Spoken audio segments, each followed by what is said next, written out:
Welcome to the final week, week 6, of reconceptualizing human health history.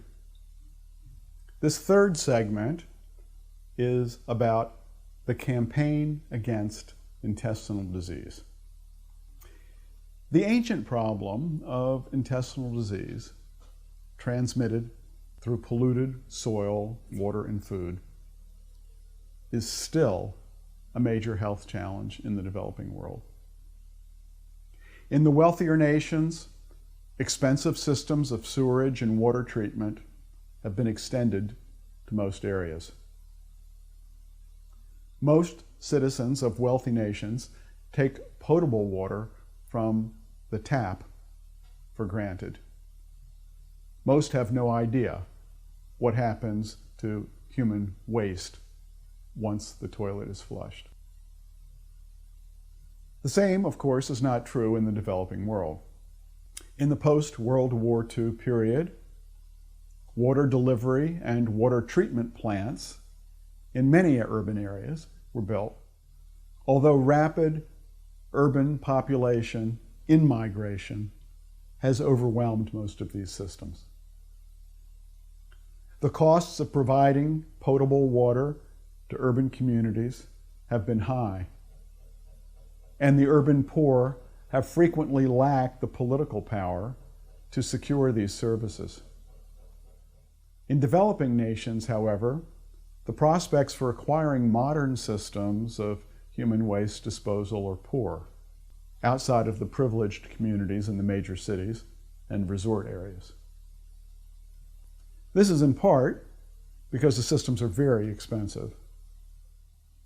And this is also in part because the removal of human waste from terrestrial systems and dumping it into the oceans is not ecologically sound.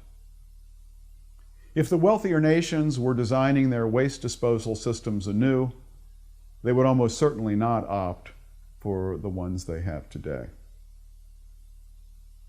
In the developing world, diarrheal diseases are a major killer of children, and one of the major global health challenges of the 21st century is to neutralize this ancient threat to life. One approach has been to attempt to reduce the pollution of the environment from human waste. Indeed, over the past 40 years or so, sanitary engineers have worked to develop toilets that will be ecologically sound and hygienically safe.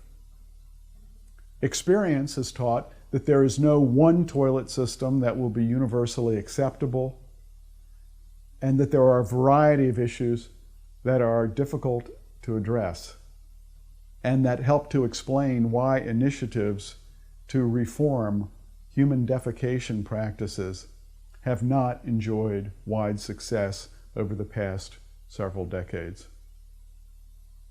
In most areas of sub-Saharan Africa, for example, the initiatives to develop culturally appropriate toilets during the 1980s, 1990s, and the 2000s were largely unsuccessful.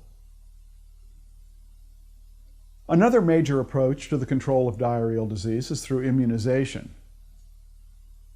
There is an effective vaccine against rotavirus, the most important viral cause of severe diarrhea, although it has to be administered in 3 doses and thus runs up against the problem of a lack of public health infrastructure in many developing countries.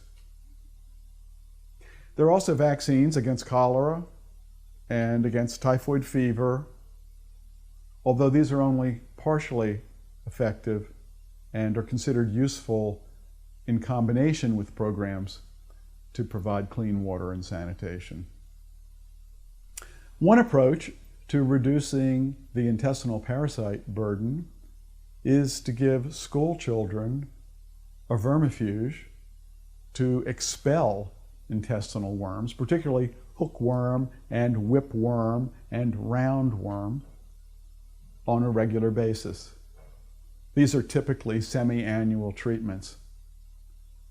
The aim here is to reduce the worm burden not to clear the infection.